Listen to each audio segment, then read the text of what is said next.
106.5. Son las 6:58. Buenos días, dominicanos, dominicanas, ciudadanas del mundo. Julio Martínez Pozo. Los comentarios de los temas más importantes en el programa de mayor influencia de la radio y la televisión nacional. En este martes 10 de noviembre, buenos días a todo el equipo del Sol de la Mañana, a toda la audiencia de Sol. Buenos días a toda la teleaudiencia de Telefuturo, Canal 23, a las personas que siguen nuestros contenidos a través de las redes sociales. Buenos días a los canales Teleuniverso, que es el canal 29 y 24, con nosotros a partir de las 9 de la mañana. Buenos días a todos, buenos días a todas. Es un día donde hay muchos temas y vamos a tratar de abordarlos, estos temas.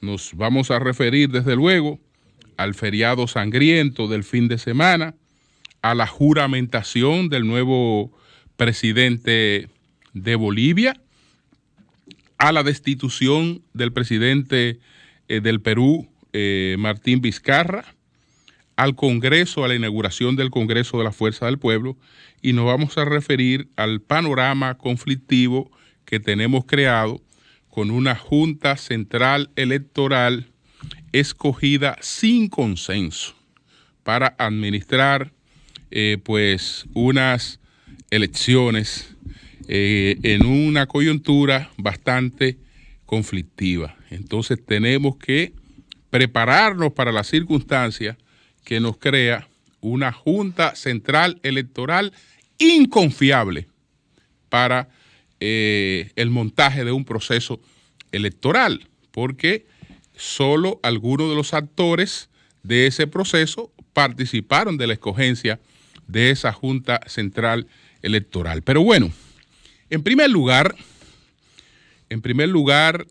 pues lamentar mucho esta tragedia que se produjo en el sur del país, donde un regidor del Partido de la Liberación Dominicana, esta tragedia se produjo en Neiva, donde un regidor del Partido de la Liberación Dominicana resultó pues muerto, que fue Joel Medina, regidor. Hubo un incidente y entonces un compadre que intervino en una riña en la que estaba el regidor fue golpeado por el regidor y terminó dándole muerte. El señor Federico Peña Yulín terminó dándole muerte al regidor, al regidor Medina. Una tragedia muy lamentable que esperamos que se investigue. Por otra parte, este feminicidio que se produjo en Brisas del Edén, en Santo Domingo Este, donde un señor que tenía una orden de alejamiento, de repente se aparece a la casa de los padres de su expareja o de su pareja separados, alejados por orden judicial, y entonces no solo la mató a ella, sino que también mató a su madre y mató también a una hermana. Él mató pues a tres personas, resultaron muertas en esta tragedia, y tenemos a otras personas que han sido pues heridas en este caso que se produjo en Brisas del Edén. Entonces, además de los 3 muertos, están heridos el padre de la que era la pareja de este señor que se llama Ángel Robles Vicente Sánchez, una hermana que se llama Alin Vicente Sánchez. Entonces el hombre mató a la expareja, mató a la madre de la expareja y mató a un cuñado, e hirió al padre e hirió a una hermana. Es decir, una gran tragedia. Todo esto se produjo en este fin de semana. Esta tragedia ocurrió ayer, en la tarde de ayer, la de este feminicidio, estamos hablando en Brisas del Edén, en Santo Domingo Este. Entonces, señores, además, en el día de hoy, el Tribunal Superior Administrativo estará conociendo de un recurso interpuesto por CONAMA.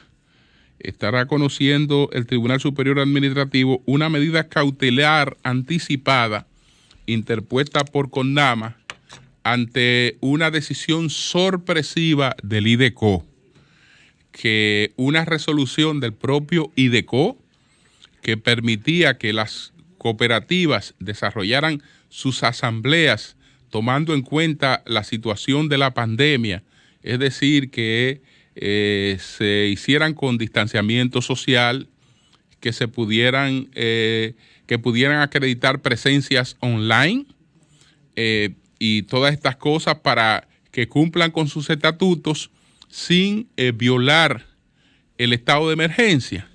Entonces, aún en medio del estado de emergencia y manteniéndose las mismas condiciones que llevaron a establecer esa resolución, y después que la mayoría de las cooperativas han llevado a cabo sus asambleas en función de esa resolución, cuando tocaba a CONAMA, la cooperativa de los maestros, que toca ahora esta semana desarrollar su asamblea, entonces de repente el IDECO deroga esa resolución, pero resulta que quien deroga esa resolución es parte del conflicto interno, o es parte de los intereses que se debaterían en esa asamblea.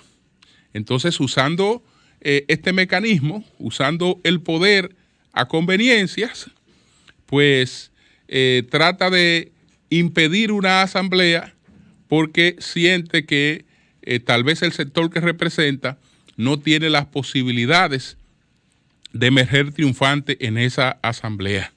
Y el daño que eso le puede traducir a esa cooperativa y a sus asociados es inmenso. Eso se conoce hoy en el Tribunal Superior Administrativo. Vamos a esperar qué decisión toma el Tribunal Superior Administrativo ante esta medida cautelar anticipada. Entonces, señores, bueno, vamos primero con la juramentación del presidente Luis Arce en Bolivia.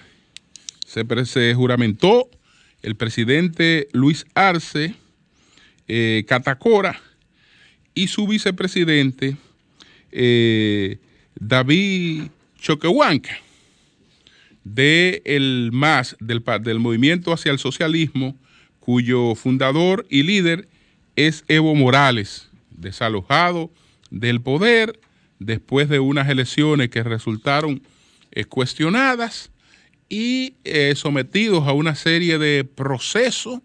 Él que está en el exilio, pues su partido pudo ganar unas elecciones debido a que ese partido pues también hizo procesos de renovación. Y sin Evo ha tenido un comportamiento electoral superior al comportamiento electoral que registró con Evo, al último comportamiento electoral que registró con Evo Morales. Entonces se ha juramentado el presidente Luis Arce describiendo la situación muy difícil en la que encuentra la economía de su país, también complicada, porque cuando los países atraviesan por estas crisis institucionales, esas crisis institucionales tienen reflejos muy dramáticos en sus economías, en el clima de confianza de sus economías, y recuperarlo cuesta tiempo y mucho trabajo. Yo entiendo que a pesar de que es del sector del partido de Evo Morales, Arce va a establecer su impronta y es él quien va a gobernar y no Evo Morales. Quiero resaltar el dato de quienes estuvieron presentes en esta juramentación.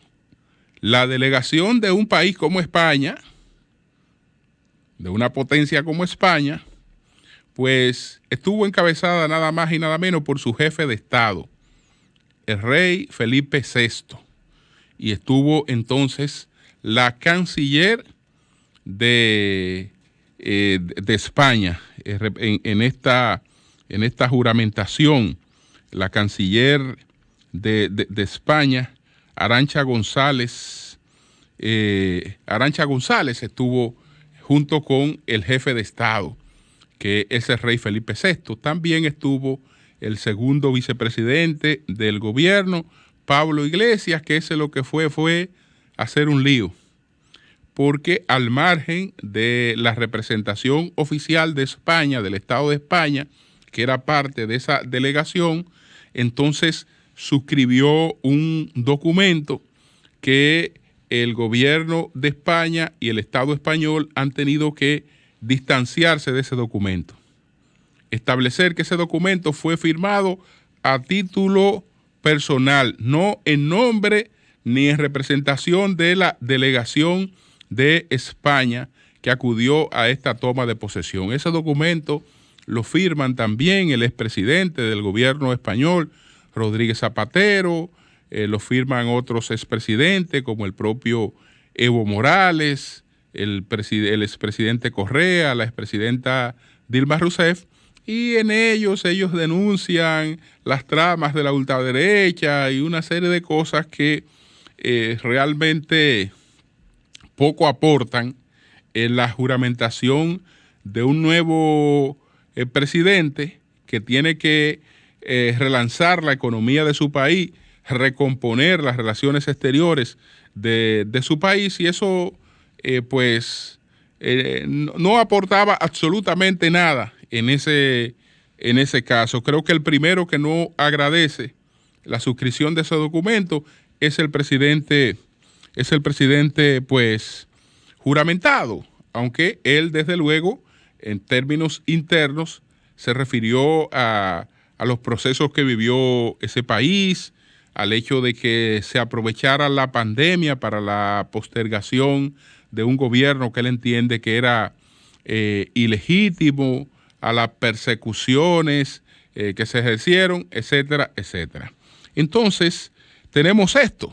Ya identifiqué cuál fue la delegación de España.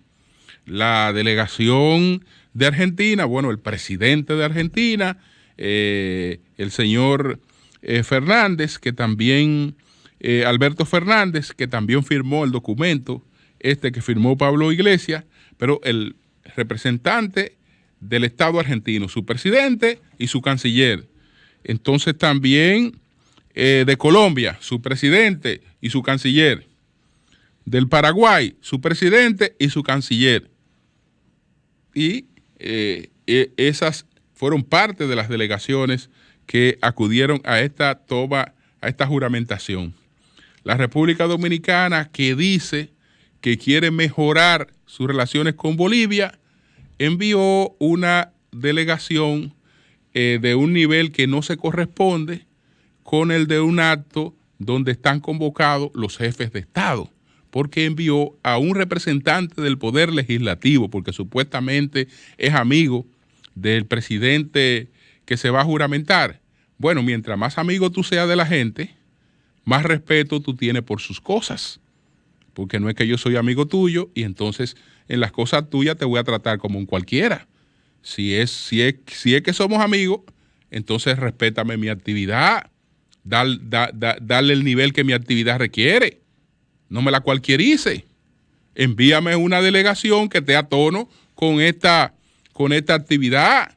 Y qué bueno que una gente que sea amigo mío forme parte de esa delegación, pero dámele nivel a la delegación, porque esa es parte de la imagen con la que yo arranco. Es parte de la imagen con la que yo arranco. Entonces, caramba, España me manda al rey y la República Dominicana manda a un representante del Poder Legislativo. Yo creo que ahí estamos cometiendo un error, pero cuando usted dice, bueno, es que ese es un país que está demasiado ocupado. Perfecto, puede estar muy ocupado el presidente de la República, pero ¿y para qué que hay un vicepresidente o una vicepresidenta? ¿Para qué que hay? ¿Qué gran ocupación tenía que no podía acudir a representar al presidente en un momento como este? No hay un canciller. Si el presidente no podía ir, no hay un canciller que vaya y represente dignamente al Estado Dominicano, al Poder Ejecutivo, al nivel que corresponde en una juramentación. No, cosas que uno no entiende porque son, digamos, cosas elementales que no veo la menor necesidad de que uno no quede como debe en una situación como esa. Una situación como esa, porque bueno, hay un acto protocolar, hay una serie de cosas, y entonces usted se aparece ahí a ese acto protocolar de manera inadecuada.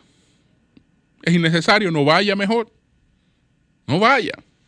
Entonces, eso es lo que tiene que ver con la juramentación del nuevo presidente de Bolivia.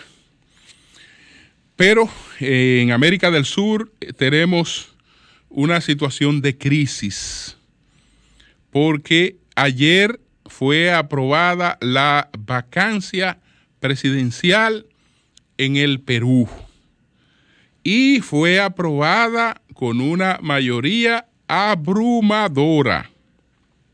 Es decir, esto no fue un tema que dividió al Congreso.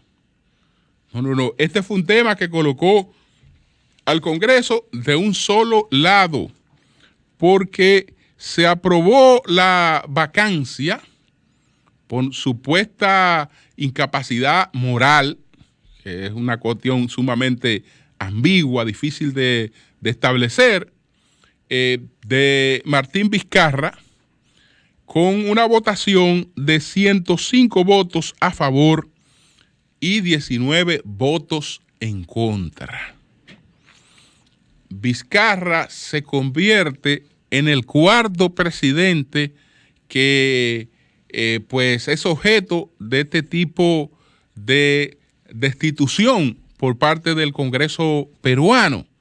Y es el cuarto porque en esa relación no está contado el último presidente que hubo de renunciar antes de que se estableciera su vacancia, que fue el caso de Pedro Pablo Kuczynski, que en el 2018, al verse ante una situación similar, aunque mucho más reñida que la que enfrentó Vizcarra, al verse ante esa situación, Pedro Pablo Kuczynski renunció.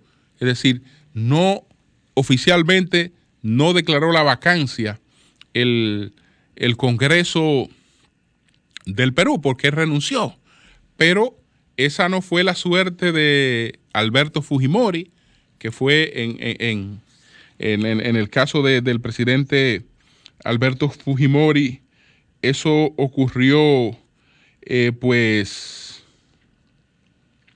en su última gestión. Lo de Alberto Fujimori ocurrió en el año 2000. En el año 2000 fue declarada la vacancia en el caso de Alberto Fujimori. Los otros casos son del siglo XX y del siglo XIX. En el 1914, es decir, en el siglo XX, pues hubo un presidente destituido y también en el 1823 José de la Riva Agüero fue destituido por este mismo mecanismo. 4 presidentes en distintos siglos y sumado a PPK, que no fue destituido, sino que renunció ante la destitución, son 5. La verdad es que en este país la judicialización de la política, esta combinación de las acusaciones de corrupción con judicialización de la política, han creado una situación prácticamente de muy difícil gobernabilidad. Estamos hablando de que en lo que tenemos en debate en estos temas de corrupción que han surgido a partir del caso de Brecht, tenemos 2 presidentes peruanos que han sido destituidos. Uno se provocó su destitución y iba a ser destituido, y el caso de Vizcarra. Pero tenemos también un expresidente que se quitó la vida por los mismos procesos. La principal líder opositora encartada. Otro expresidente cumpliendo prisión. Y el último de los presidentes que había tenido el Perú antes de PPK, antes de Pedro Pablo Kuczynski, que fue el presidente Ollanta Humala, también estuvo apresado junto a su esposa, ahora está en libertad, pero es parte de todos estos procesos. Es decir, toda la clase política peruana al más alto nivel con expedientes de corrupción, porque además de los elementos reales para sustentarlo, ha habido entonces un todo contra todo. Un todo contra todo que no tiene clemencia a la hora de decisiones políticas. Mientras tanto, ustedes se imaginan todos los traumas que eso le crea a una sociedad. Ahora hay unas elecciones para el año 2021. Todo esto trastorna esa convocatoria electoral, aunque ya el presidente del Congreso, que a partir de hoy asume como presidente interino, ha garantizado el cumplimiento del calendario electoral. Lo que está detrás de esto solo traduce atraso y retroceso. Incluso es importante destacar que el expresidente Ollanta Humala ha repudiado este hecho y la prensa lo ha editorializado como un golpe de Estado. Estoy hablando de la prensa peruana, sus principales diarios están hablando de un golpe de Estado. Entonces, ¿hacia dónde conduce esto? ¿Hacia dónde conduce esto? Hay un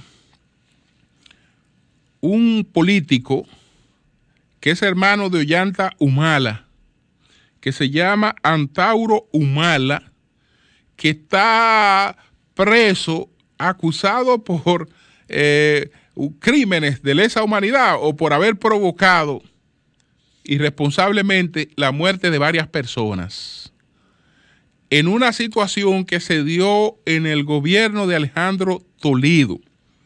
Esa situación es lo que se llama el andahuaylazo, que no fue otra cosa que en Andahuila, en esa provincia, en esa ciudad, se produjo un motín que lo encabezó Antauro Humala. El motín tiene unos propósitos etnocéntricos. Esto es una cuestión, por eso que hablo que solo conduce al atraso, que es la pregonación de la superioridad cultural de una determinada cultura sobre otra. Quienes quieren hacer valer los valores culturales de la etnia a la que corresponden sobre la demás, en una sociedad democrática donde son sociedades que tienen que, para poder operar, ser plurales, con respeto a las distintas culturas, a las distintas costumbres, en la que el intento de imponer una sobre otra es totalmente antidemocrático. Pero en estos países aparecen movimientos políticos y fuerzas de las más variadas orientaciones. Y entonces esta corriente es la que este caballero representa. Por el andahuaylazo, este señor fue condenado a 25 años de prisión. Después se lo dejaron en 19. ¿Qué pasa? Que la fuerza que él representa fue la que promovió la vacancia de Martín Vizcarra. Lo que quiere decir que el nuevo presidente ahora le debe ese cargo que va a ocupar a partir de hoy a esta iniciativa de Antauro Humala, que ha sido rechazada por su hermano, Ollanta Humala. Todo indica que como este señor Antauro Humala quiere participar en las elecciones próximas, está buscando un indulto y que hay compromiso con el indulto de Antauro Humala. Como había la oportunidad de pedirle cuentas, que por eso que los políticos tienen que medir mucho sus acciones, a Martín Vizcarra, porque a la hora de actuar, pretendió actuar de manera implacable, sin darse cuenta que usted no se puede sustentar sin apoyo político. No es verdad que usted se puede sustentar sin apoyo político. No es verdad que usted se puede sustentar llevándose a todos sus adversarios por delante y haciendo lo que usted entienda cuando usted está en una ola alta de popularidad, porque entonces después le cobran cuentas. Los partidos que apoyaron esta iniciativa, ninguno son etnocéntricos y ninguno, aparte del partido que la promovió, ninguno creen en lo que representa Antauro Humala, pero aprovecharon la corriente porque era una oportunidad de cobrarle al señor Vizcarra el comportamiento que él había tenido frente a las otras fuerzas políticas y las desconsideraciones. Y entonces desconsideración se paga con desconsideración. Y ahí le sumaron los votos y lo echaron del poder en una cosa muy lamentable porque el pueblo es que paga las peores consecuencias. No hay necesidad de eso cuando estamos hablando de que ya estamos a finales del 2020, ese país lo que tiene es ya que dedicarse a sus elecciones en el año 2021 y el que tenga votos ahí que procure la escogencia de un presidente, pero crear este trauma es una cosa realmente que lo único que hace es ser perjudicial. Entonces, después de comentar estos dos hechos, paso a lo que fueron los discursos del Congreso inaugural, profesor Juan Bosch, de la Fuerza del Pueblo. Yo creo que esta etapa en la que no tenemos desafíos electorales inmediatos va a ser una etapa muy positiva para los partidos políticos en la República Dominicana porque le confiere el tiempo necesario para sus procesos internos. Y entonces este proceso que está llevando a cabo la Fuerza del Pueblo, paralelo con el proceso que está llevando a cabo el PLD, son procesos de fortalecimiento de esos partidos políticos y por lo tanto repercuten en el sistema de partidos. De manera que lo primero es saludar la inauguración de este congreso que lleva el nombre del profesor Juan Bosch, del Congreso de la Fuerza del Pueblo. En este congreso hubo varios discursos, el discurso de Franklin Almeida, que es el coordinador de la Fuerza del Pueblo, el discurso de Antonio Peña Florián, Peñita, que es el secretario general, y desde luego el discurso central del presidente, el expresidente Leonel Fernández. Entonces, ellos pues tratan de establecer sus diferencias con el Partido de la Liberación Dominicana y tratan de buscarle un nicho que tratan de que sea ideológico. No puede llegar a ser ideológico porque no hay esos matices diferenciadores en términos ideológicos en estos momentos en el sistema político dominicano. Ninguno tiene diferencias ideológicas, aunque se pongan los trajes que se quieran poner cada uno de ellos. En el discurso de Franklin, gocé bastante el discurso de Franklin, porque de manera forzada Franklin toma un disparate de la OMS, porque es un disparate de la OMS, aunque lo establezca la Organización Mundial de la Salud, es un disparate, para él poder justificar que la Fuerza del Pueblo es un partido de jóvenes. Entonces él se ampara en algo que ha establecido la Organización Mundial de la Salud, que la Organización Mundial de la Salud se ha inventado que ahora los jóvenes son de 18 a 65 años de edad. Es decir, eso es un solemne disparate, porque una cosa es que estemos hablando de un incremento de las expectativas de vida, que eso ha ocurrido en el mundo, y que las expectativas de vida que eran a 65 años, ahora están sobre los 70, 72 años, y que pueden seguirse ampliando. Pero sabemos que en términos biológicos es un absurdo total hablar de juventud a los 65 años de edad o a los 60 años de edad. Después de los 50 años de edad, hablar de juventud es un absurdo biológico. Total, un absurdo total. Entonces, bueno, la Fuerza del Pueblo es un partido de jóvenes, según Franklin Almeida, porque el 93.7% de los que lo integran están entre los 18 y 65 años. El 93 están entre los 18 y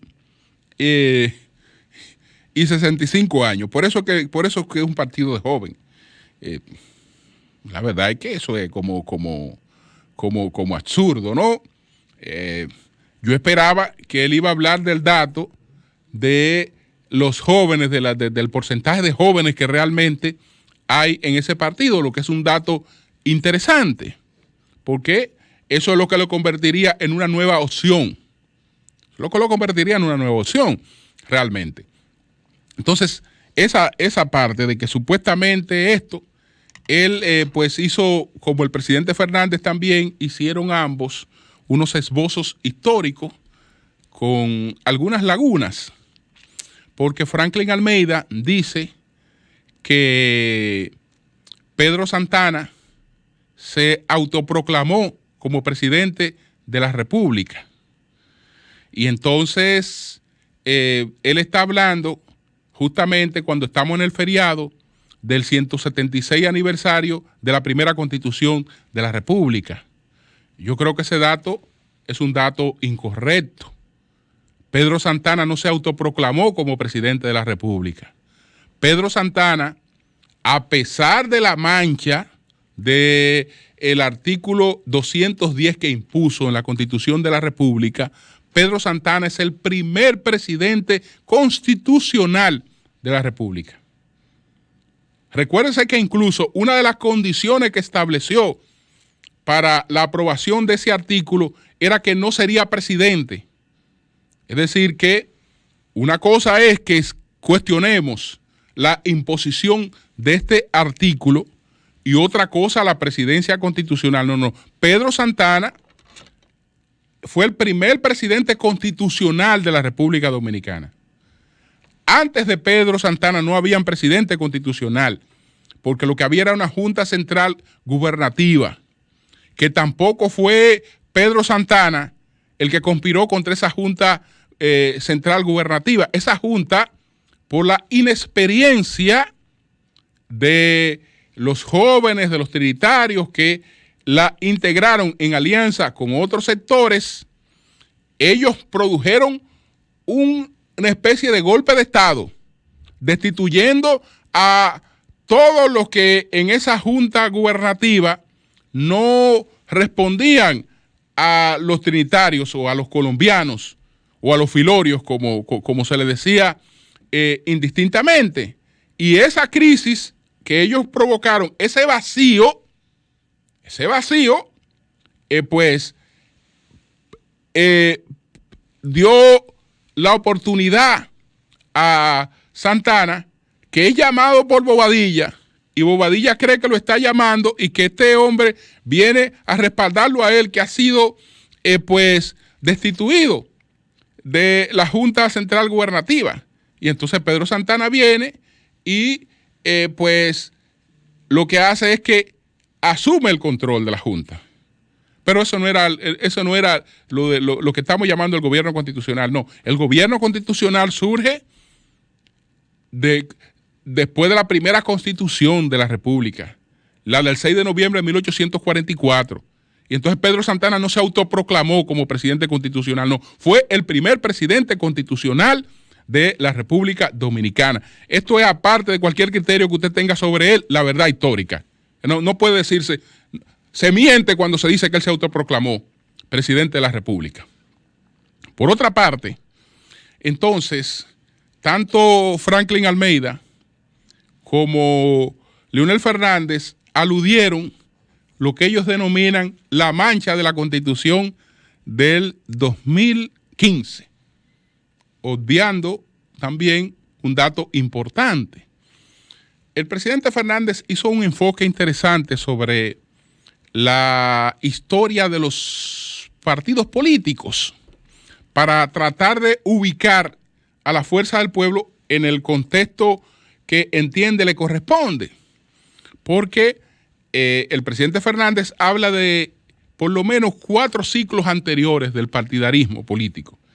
Él habla, por ejemplo, de el ciclo, digamos, oligárquico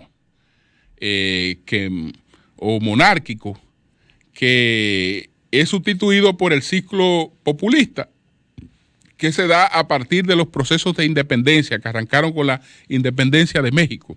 Entonces viene el llamado ciclo populista en la política. Entonces, a ese ciclo populista lo sigue un ciclo llamado desarrollista o reformista. Al ciclo desarrollista o reformista lo sigue el ciclo neoliberal. Entonces, según Leonel Fernández, él inauguró ayer en este Congreso de la Fuerza del Pueblo el ciclo progresista. Es decir, que ellos que en esa actividad ponderaron el carácter progresista de los gobiernos que encabezó Leonel Fernández, los 3 gobiernos que encabezó Leonel Fernández, ellos los ponderaron, el carácter progresista de esos gobiernos. Entonces, para no atribuirle ese carácter al PLD, entonces dicen que ahora hay que se va a iniciar, que la Fuerza del Pueblo entonces iniciaría el ciclo progresista en el partidarismo político de la República Dominicana. Una cosa ahí difícil de uno, en términos intelectuales, poderla aterrizar. Lo otro, y con esto voy a concluir, y ya el otro tema lo dejaré, el tema de lo que ellos denominan la mancha del 2015. ¿Por qué? Porque dice Almeida, repitió Leonel, citando a Almeida, que la verdadera constitución nuestra, la última, no es la del 2015, sino que la del 2010. Y que la del 2015 fue una mancha. ¿Por qué fue una mancha la constitución del 2015? Porque en esa constitución se aprobó una reforma que permitió que un presidente que solo podía presentarse por un periodo, se presentara por 2 periodos. Perfecto, esa es una mancha. Tenía un solo periodo y se presentó por 2. Esa es una mancha, lo que ellos llaman una mancha. Entonces, ¿cómo llamarle a lo que ocurrió en la Constitución del 2010? Esa Constitución que creó un Estado democrático, social y económico de derecho, esa Constitución del 2010, que creó muchas cosas importantes,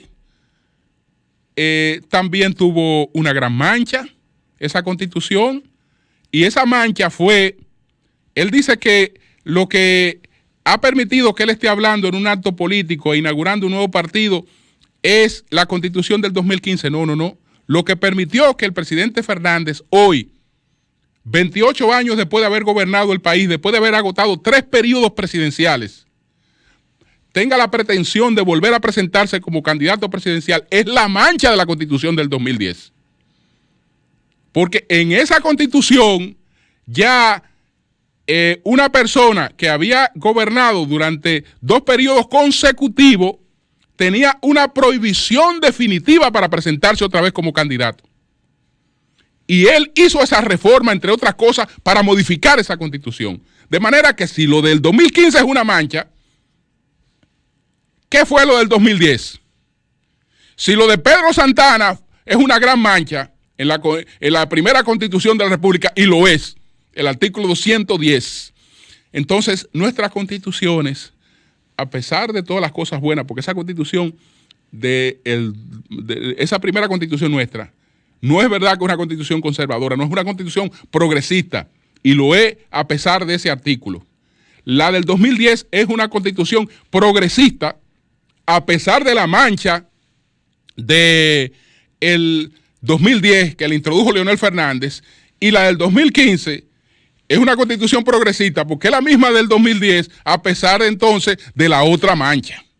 Porque es muy bueno solamente ver la paja en el ojo ajeno y no la viga que hay en el propio. ¡Cambio y fuera!